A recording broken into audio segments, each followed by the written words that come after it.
you. How are you? Good, very good. Good. And hello to everybody else that's on the line that is not showing their video. Hello.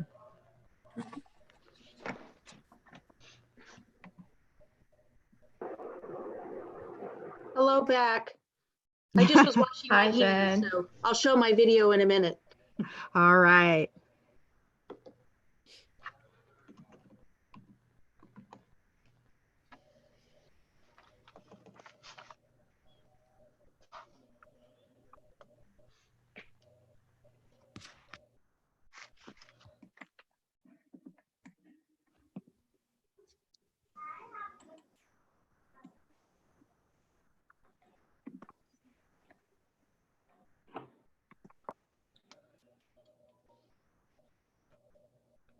There's Kristen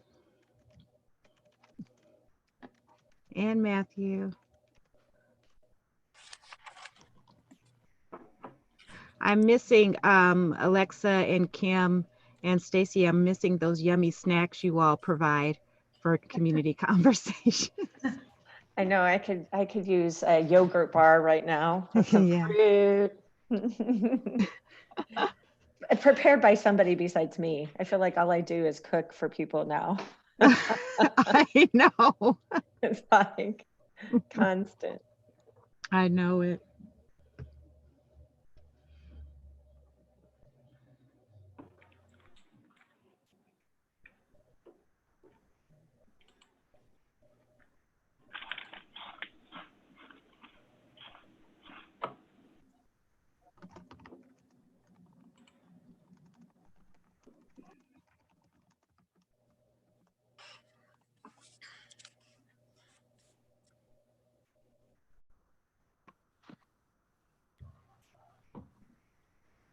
I like that background, Kristen. I can pretend I'm on vacation.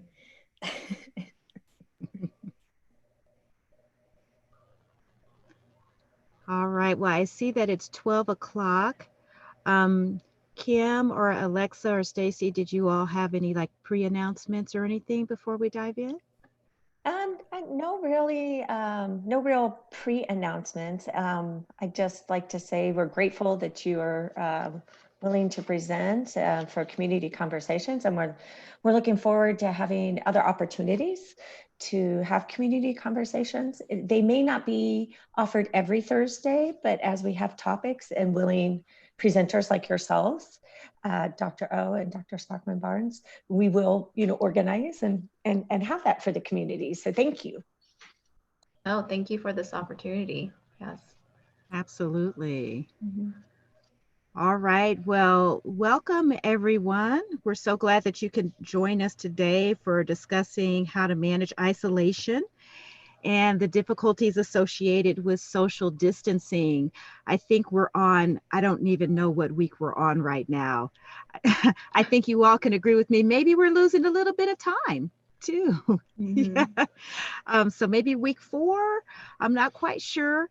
That I know our office has been away from the campus. And like I said, I'm sure I'm not the only one that's losing a little bit of time right now. Yeah. And so Stacy, if you could go ahead and put up the PowerPoint. Yes. And just some few ground rules. I guess I could also start by introducing myself too. Okay, Hello. No, it's okay. Hello, I'm Dr. Monica O. I'm one of the postdocs for Counseling and Educational Support Services. Hi, I just assumed everybody knew us, but I'm Dr. Lynette Sparkman Barnes. I'm psychologist and multicultural specialist with Counseling and Ed Support Services. And welcome everyone. Yes, welcome. And just a few ground rules. If everyone could keep their mics on mute during the presentation, that'll be great. But we also have questions that we like to ask everyone. So please feel free to unmute yourself, or you can use the chat function, and Dr. Sparkman Barnes and I will keep an eye out for the chat and share people's responses with everyone. Any questions before we get started? Okay, all right, so let's get started. I would like to start off with this presentation by asking and just checking in with people. How are you doing? If people want to use the chat box, or if a couple of people even want to unmute to check in, that'd be great. How are you handling social distancing and the quarantine?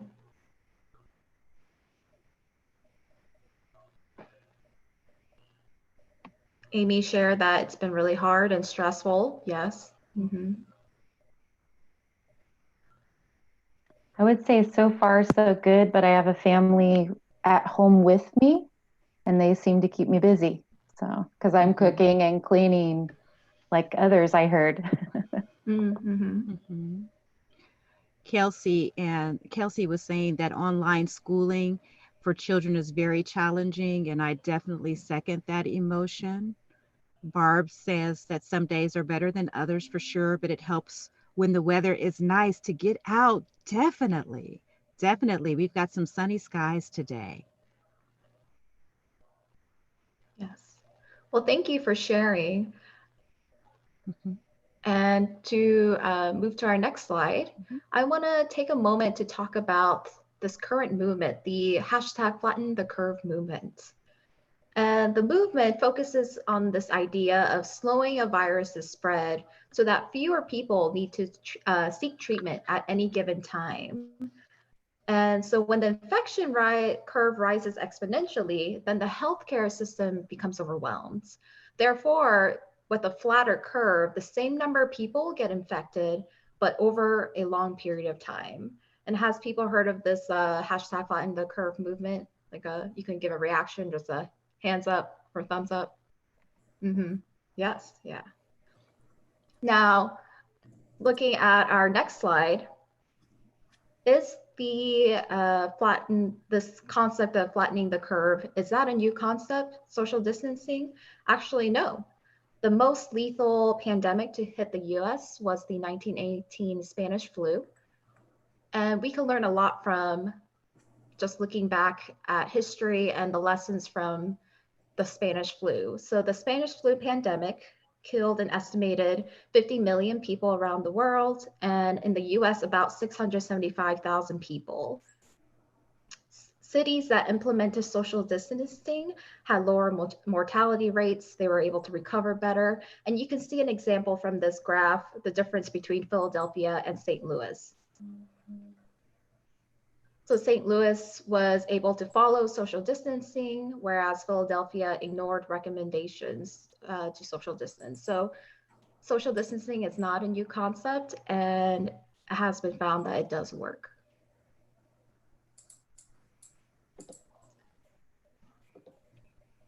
So what exactly is social distancing?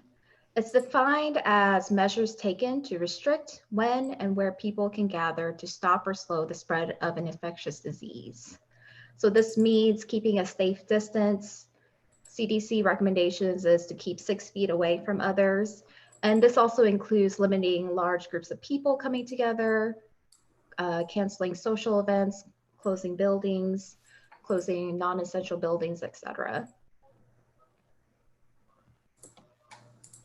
So what to expect when you are quarantining or when you are in isolation?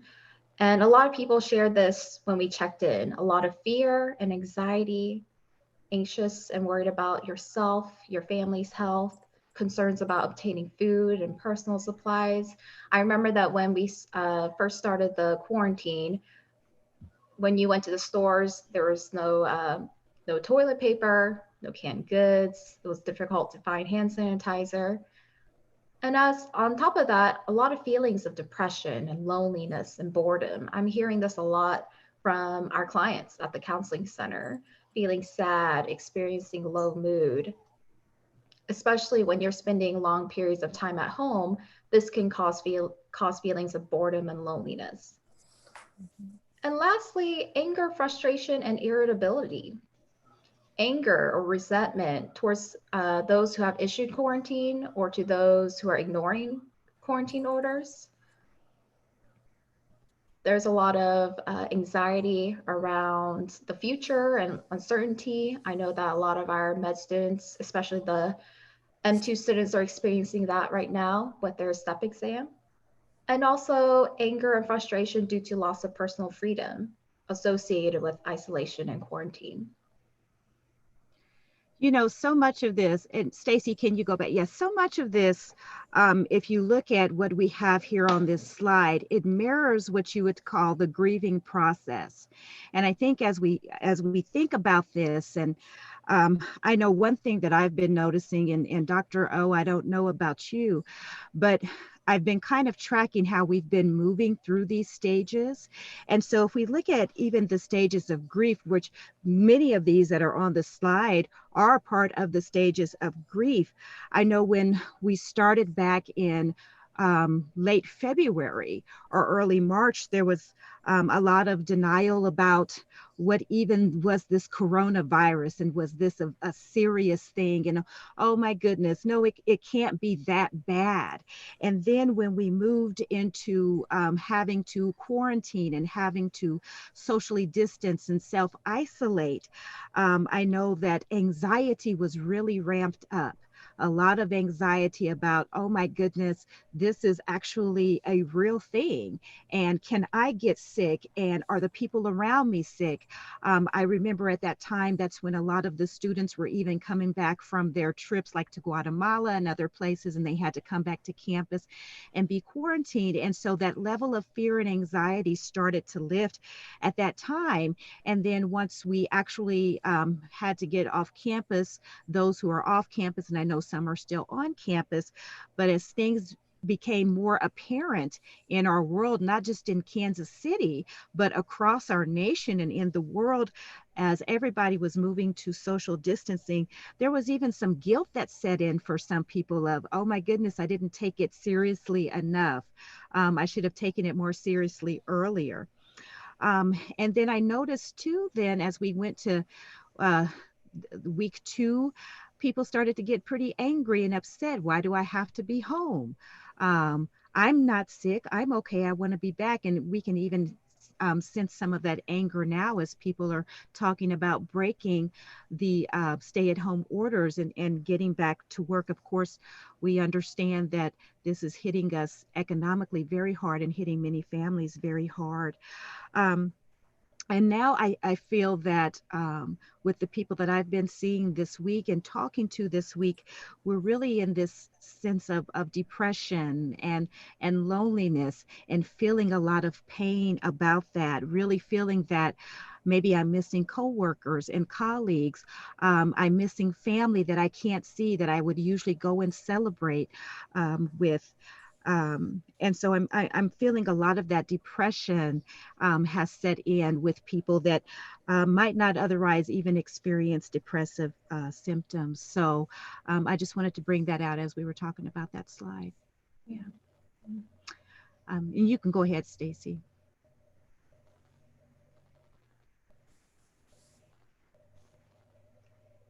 And then I wanted to acknowledge, as we are here doing this community conversation on Zoom, that Zoom exhaustion, Zoom fatigue is real.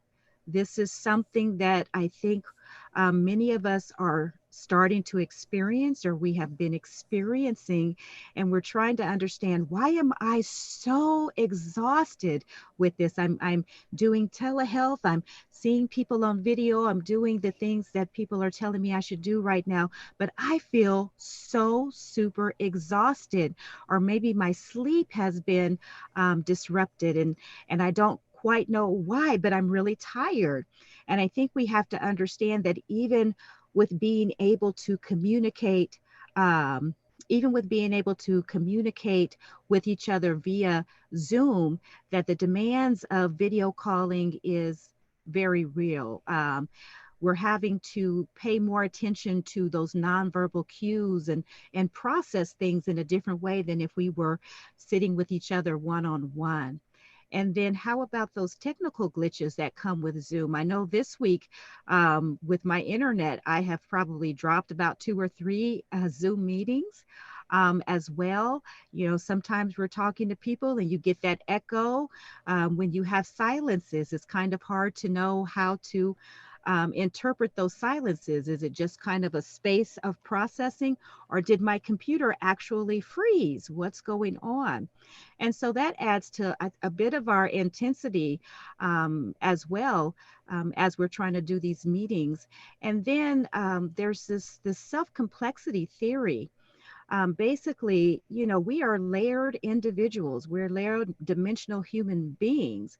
And now that we're in our homes, or, you know, just in our offices and having to do so much of our work over Zoom, we're not able to separate our worlds. And so our variety is just gone. Basically, my sense of self and how layered I am is very much muted. My ability to keep my world separate has been compromised because not only, I'll speak for me, am I doing telehealth via Zoom. I'm doing meetings, committee meetings, staff meetings via Zoom. I'm talking to family members via Zoom. Many of you perhaps are having birthday parties and happy hours and things like that via Zoom, whereas we were able to keep those worlds separate. Work could be at work. Happy hour could be at the restaurant or in the bar. Birthday parties could be, you know, at home or at the party center, wherever. But now everything is being funneled through this one avenue. And so that's really leading to our Zoom exhaustion. All right. Alexa or Stacy, whoever's doing it, I got two messages on who's running it. It's Alexa. Is it Alexa now? Okay. Mm-hmm. All right. Okay, so let's talk about some strategies for resiliency while we're socially distant. And it's okay if you all want to use the chat and let us know how we're doing as we go through this PowerPoint, through this presentation with you. And use your reaction buttons too, your thumbs up as well. Okay, go ahead, Alexa, you can advance. So we keep talking about social distancing or physical distancing. And of course, we're understanding now that even though we cannot physically be in the same rooms together, that does not mean that we have to be isolated from one another. I love this particular graphic. I'm hearing about people having these kind of dance parties and block parties and things like that, even just being on their front lawns. So go ahead, Alexa. And if you can just go ahead and click probably about 4 more times. Yeah. Yeah, that's great. And so we can actually be social from a distance, okay? Of course, setting up those regular days and times for the social dates, like I talked about before. People are doing the virtual happy hours and things like that. Um, People have been talking on the chat about being at home with their children. And so, yes, play those photo scavenger hunts or charades. People are actually pulling out those board games. We pulled out puzzles at our house the other day, working those good old fashioned puzzles. Got some Mod Podge and even glued them together. So, hosting a Netflix party. We did that this morning through our office, having an online karaoke party, and so on and so forth. So many things that we can do to remain social from a distance. Yeah. Game nights during the week, I'm seeing. Yes. Mm-hmm. Go ahead and you can click about 4 or so more times. Yes. That's wonderful. Yes, please talk to each other in the group chat. Barb was asking if people were using a platform for their game nights. So also virtual tours at museums and virtual concerts, learning a language, take advantage of this. Something that our family has also done was to go to this particular site for the Broadway Direct Guide to Online Streaming for Broadway shows, and that has been very fun. So one of my daughters is very much into musical theater, and so it's been really great to have that available. And I believe you all will have access to this PowerPoint, so you can kind of click on those links. All right. You can go ahead and move forward. And of course, go outside. One of the things that we've really been emphasizing with people is we're doing a lot of sitting, especially now, and we're doing our Zoom meetings and sessions. Sitting down. And so it's good to get up and walk around your house, get up and get outside, out of your homes and apartments. If you have a patio or balcony, that's wonderful. If you can just get out and take a walk or go for a run, of course, maintaining your distance, the 6 feet distance from one another, but please take advantage and do that. And I like this idea of mindful walking. So just kind of grounding yourself when you go out there, to pay attention to what you see and hear and smell and touch. These are all wonderful ways to cope with our distance right now. I agree. I do a lot of mindful walking and it helps me to be in the present moment instead of my mind, just thinking about the future and the past, but just doing any activity mindfully. And it doesn't have to be walking, but it could be like mindful cooking or mindful uh, eating. Like any of those activities really helps a person to be in the present moment. Absolutely. And you can go ahead. Okay. Mhm. So during these uncertain times, it's important for us to focus on things that you can control. So asking yourself, what can I do right now instead of asking, what if?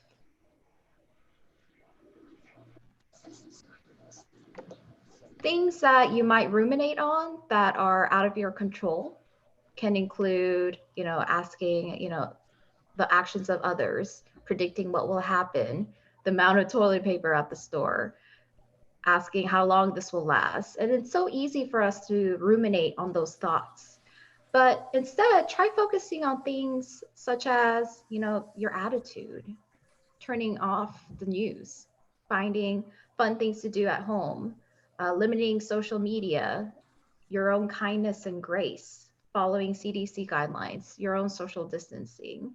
And so using these refocusing techniques can help to shift your focus to what you have control over.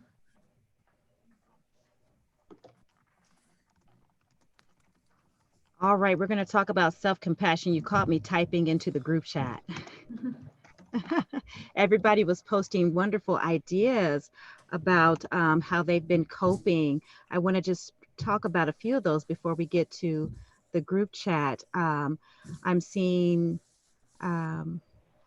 DO816 has live streams throughout the week, as well as various artists, including many local artists. Wonderful. Hosting a scrapbook week event next weekend and trying to figure out how to play bingo over Zoom. That sounds very fun. Margaret says that she used Jackbox TV. There are different games available, and you can play with those. You can play those that aren't in your house. Christine was letting us know that she grabbed dinner from the plaza and a blanket and ate it on the lawn of the Nelson Atkins Museum, which sounds like so much fun. I think I might steal that one for this weekend. Barb was telling us that she went and got dinner from Texas Roadhouse. Then she went to the lake and watched the sunset. Oh my goodness, that was wonderful. Wonderful. Thank you all. So I think what's so very important for us right now is we have to practice a lot of self-compassion. When we started talking about earlier, when Dr. O was checking in with all of us, and people were saying that, yes, they're feeling stressed. Some people are feeling angry. Some people are feeling like they might just lose their minds because they're inside so much. And I think it's important for us to acknowledge that all of those feelings make a whole lot of sense right now, and practice some self-compassion. You can go ahead and advance the slide. All right.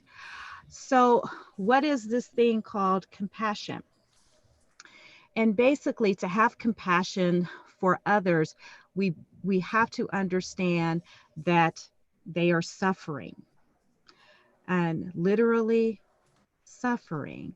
And so we want to feel warmth and caring to help those that suffer. And I think most of us do. We want to offer understanding in that person's place of suffering, offer understanding and kindness for whatever might seem like a failure or a mistake or just a really hard time. And when we're feeling compassion and not just pity and not just sympathy, there are differences between compassion and pity, feeling about someone and sitting there in the experience with them. But we realize that suffering, whatever happened, that whatever bad happened or a sense of failure or imperfection is actually a shared human experience. I think all of us can sit back and say that we have had a moment of suffering in our lives. It's no sense and no need to compare sufferings or anything like that. I think that what we can agree upon is that suffering is a shared human experience. You can go ahead and advance that slide. So, what is this thing we talk about called self-compassion? So, just like we talked about on the previous slide, how you would act towards someone else in their moment of suffering, in their place of, oh my goodness, I can't believe this is happening to me. I can't believe that I just did that. I can't believe what's going on, that we would be able to act the same way towards ourselves. And there are three elements of self-compassion. You can go ahead and advance that slide. First, we want to be warm and understanding toward ourselves. And especially when we are in that state of suffering, whether that suffering means I am like really sick, whether that suffering means I feel that I failed in some way, whether that suffering means I have this sense that I am inadequate or I am not enough. Just like to our friends, we would be warm and compassionate to them and understanding. We have to do that for ourselves. And instead of trying to ignore those feelings or become self-critical, which I know that I can do a lot, is be very critical. You know, why am I feeling this way? I shouldn't feel this way. I need to be stronger than this. What's wrong with you? Everybody else has, these people have it much worse. You have no right to feel this way. Pick yourself up. Pull yourself up by your bootstraps. Get yourself together. Those are some of the things. I know I'm not alone in this. I'm just telling you what goes on in my head. Thank you, Christine. I see your head shaking. All right. So we have to recognize that being in those states, feeling those ways, being in that state of suffering is inevitable. And so we can be compassionate and gentle with ourselves when we are confronted with painful experiences and we're telling ourselves those thoughts. We have to be gentle with ourselves rather than getting angry. Yeah. All humans suffer. That's what we've been talking about. It's a shared experience. And sometimes we have this thought of, it's only me. I'm the only one going through this, or I'm the only one that is making mistakes. And the fact of it is that being human means that we're all vulnerable. We're vulnerable to everything in this life that we can experience as humans. And we don't have to judge that. We don't have to judge that as good or bad. We just have to acknowledge that that's a thing. Suffering is a part of the human experience, and that's something we all share. Next slide. Okay. So building social support and increasing social interaction while maintaining social distancing is important, but I also want people here to ask yourself these questions. Deep in your heart, what do you want your life to be about? What do you want to do with your time during the quarantine? What truly matters to you in the big picture? And the reason why I am asking these questions is to really understand your values. Alexa, if you could go to the next slide.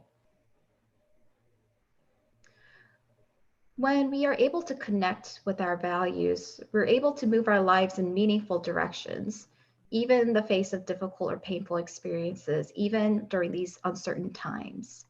And values are unique to every individual. You get to choose your own values. But when you are feeling lost during this time of the quarantine, if you notice yourself feeling lost, not knowing which direction you need to go back to your values. I want to ask everyone here, and you can unmute or you can chat, if you can share your values. What do you value?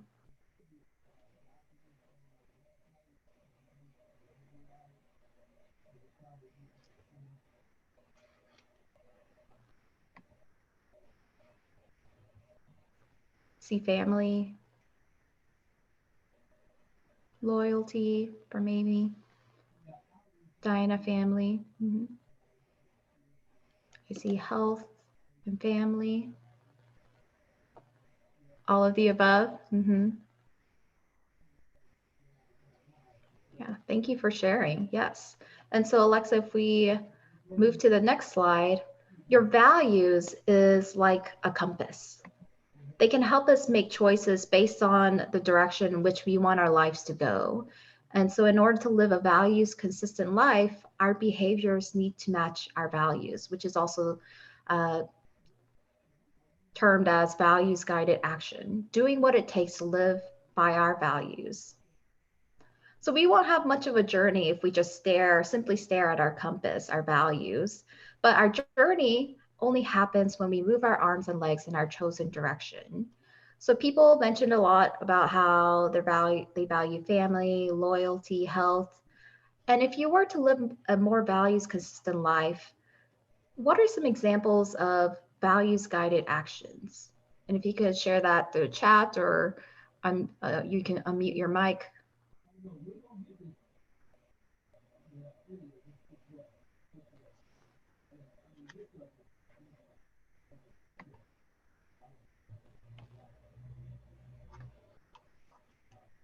Any examples of values guided actions?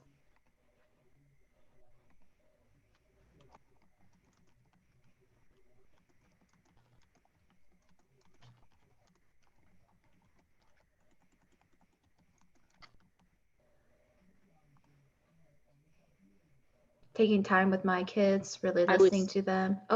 Oh, sorry, I was muted. I was going on and on. You probably I'm so sorry. No worries. Anyway, thank you guys, first of all, for doing this. Appreciate it. I haven't been a part of these before, so I really do appreciate you taking the time to do it.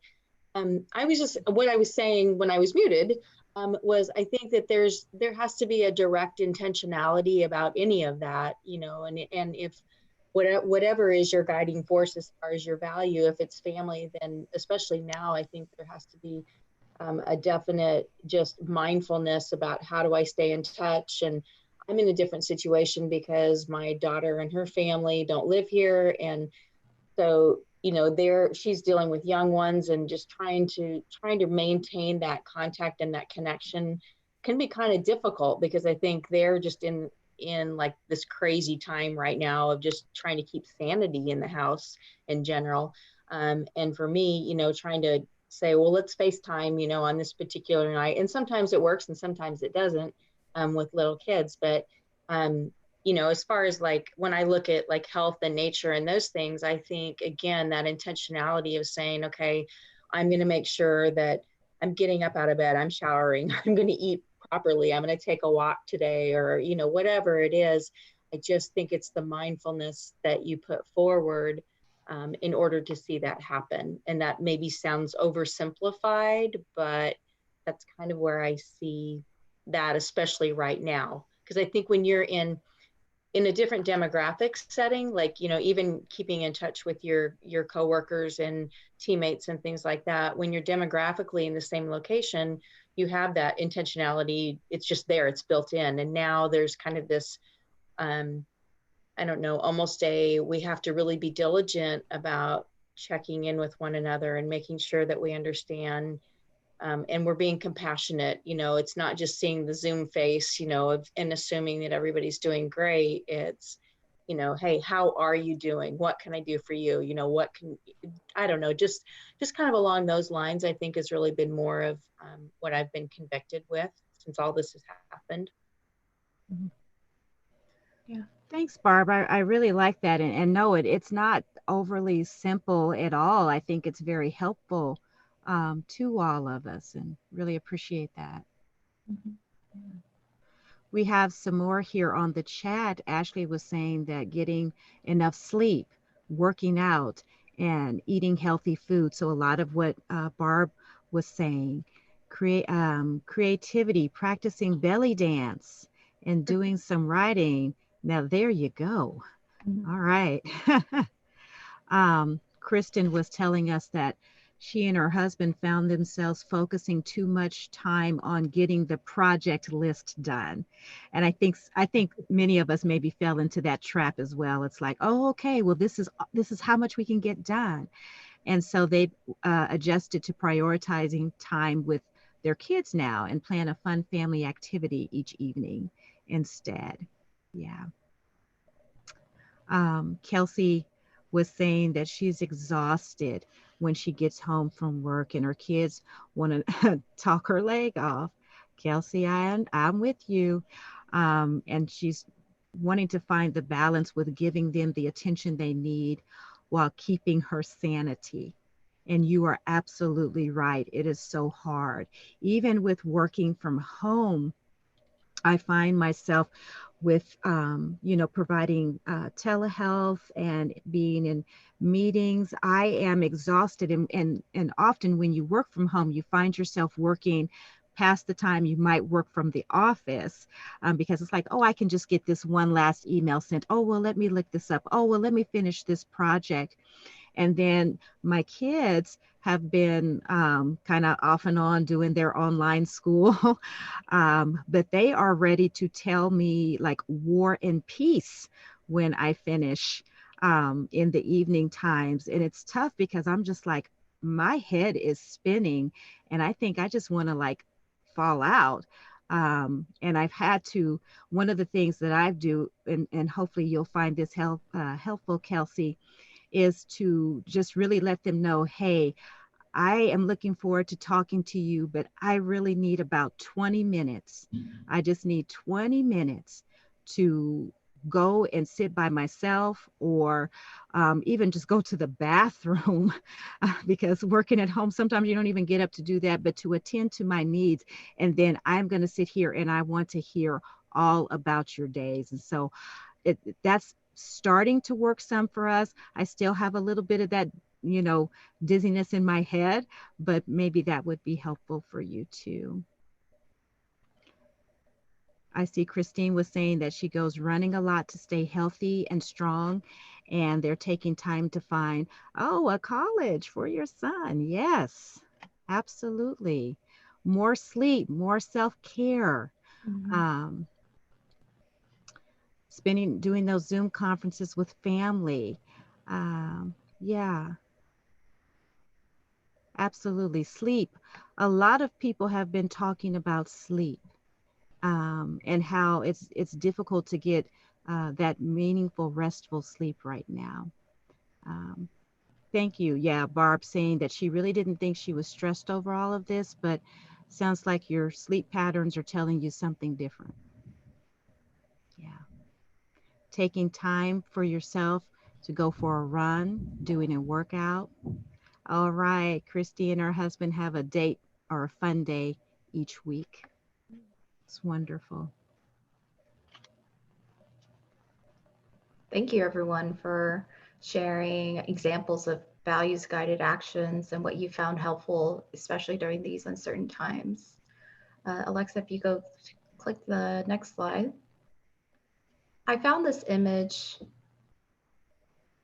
on the internet. I really liked it. Maybe some of you have seen it before, but these are some daily quarantine questions that you can ask yourself. What am I grateful for today?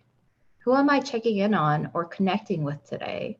What expectations of normal am I letting go of today? How am I getting outside today? How am I moving my body today? And lastly, what beauty am I either creating, cultivating, or inviting in today?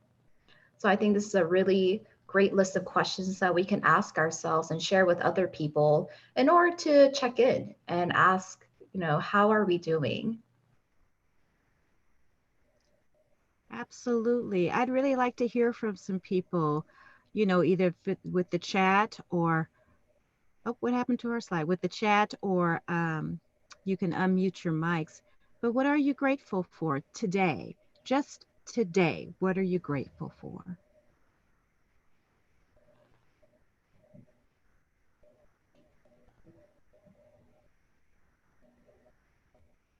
Amy mentioned health. Mm-hmm.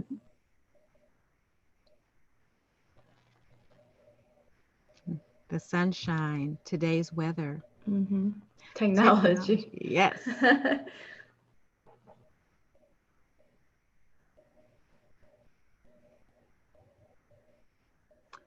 Yes. Provision and having a job I can still do from home. Yeah.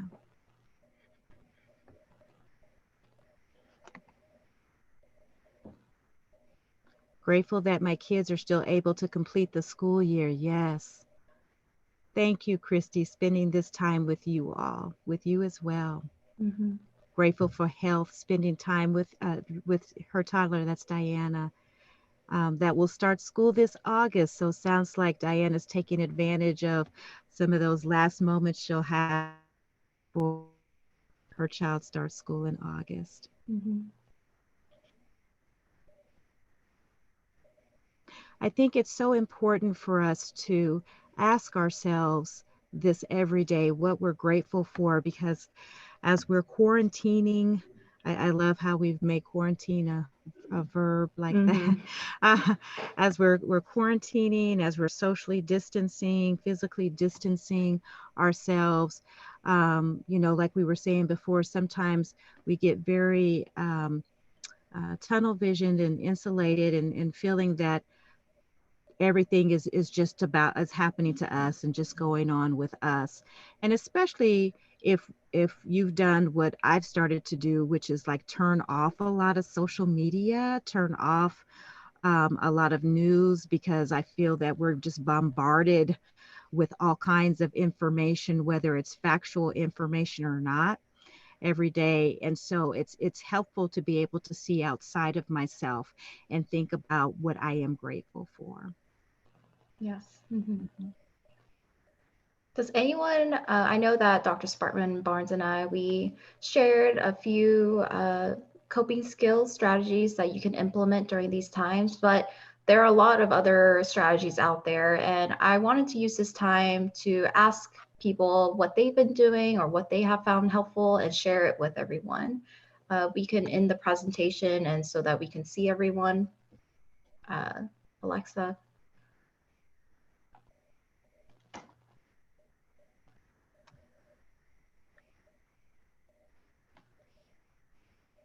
Thank you. Here we go. Mm-hmm.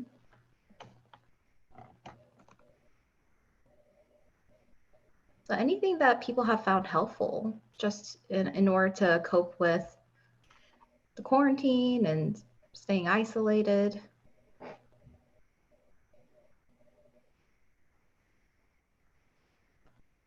Diana mentioned keeping in touch with her mentees and volunteering, Mm-hmm. Getting in the sunlight. Mm-hmm.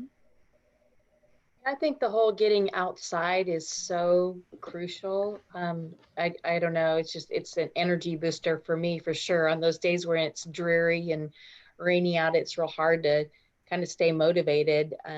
But the days when it's nice, even if it's just 10 to 15 minutes of a walk around the block or something like that, or, standing outside and stretching, it just seems to really help. Definitely, yes. And not inundating myself with all of the updates on Corona. I've just tried to make it a point to watch the one from the health system every morning at 8 and kind of get my update there, and then maybe do one more time throughout the day, and that's it. For a while, I was kind of getting obsessed with all the numbers and everything, and it just got to be too much. Mm-hmm. You make a really good point, Barb. I really appreciate you saying that, and thank you for that shout out for the Facebook Live on the health system in the mornings, 8 a.m.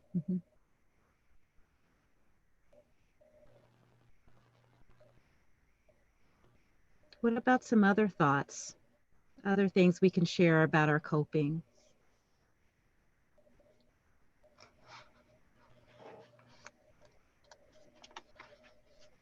Let me add that every Monday morning at 8:30, you can come to our spiritual gathering, Zoom gathering as well. We've had quite a bit of a following with that. And so it's been quite helpful for people to be able to come together and just kind of, even if we just engage in some silent prayer, some inspirational words, and a guided meditation. So that's Monday mornings at 8:30. And on Fridays, we also have meditation offered by one of our staff psychologists, Dr. Allison Ruman, from, I believe, 8:15 to 8:45. So if you would like to join for some meditation practices and some learning about some relaxation skills, then please join us on Fridays as well. Absolutely. Kelsey was saying that this has really helped her. Oh, we really appreciate that, Kelsey. Thank you for all that you're contributing. And Muhammad has added that he's been calling friends and family and having nice long conversations, people that he hadn't spoken with in a long time. And in a way, it's really brought them closer to one another. Yeah. I've heard of a lot of people mentioning having happy hour over Zoom. That's something that they've done because they can't meet in person.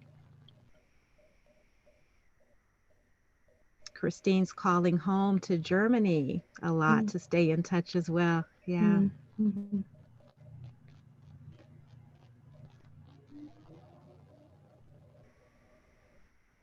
I'm curious, how many have been able to use this time really as a time of self-reflection, to think about what your goals are for life, to think about where you are in your career, where you are in terms of what you really set out to do in this world?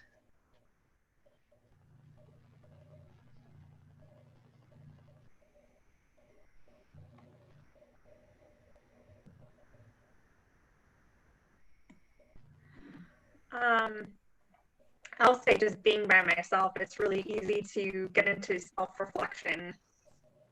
So I definitely have had some time to kind of let my mind wander a bit.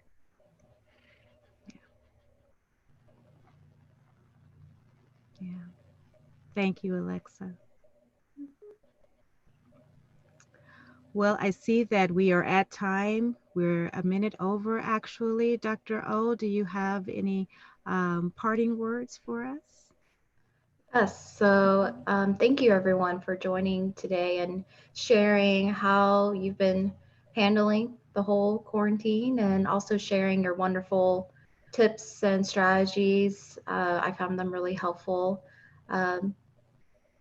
Please feel free to share what we talked about to your colleagues, to your students, to your loved ones. And thank you again for this opportunity. Yes. Yeah. Oh, I was going to say absolutely. And to thank you for Kim and Alexa and Stacy and Christine, all the crew there at International Programs. I'm looking at the chat on the side, and people are wanting the links for the spiritual gathering and the meditation, and we can definitely get those sent out.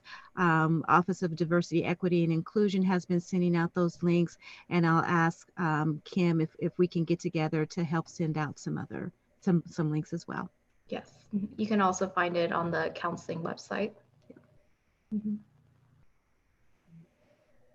All right.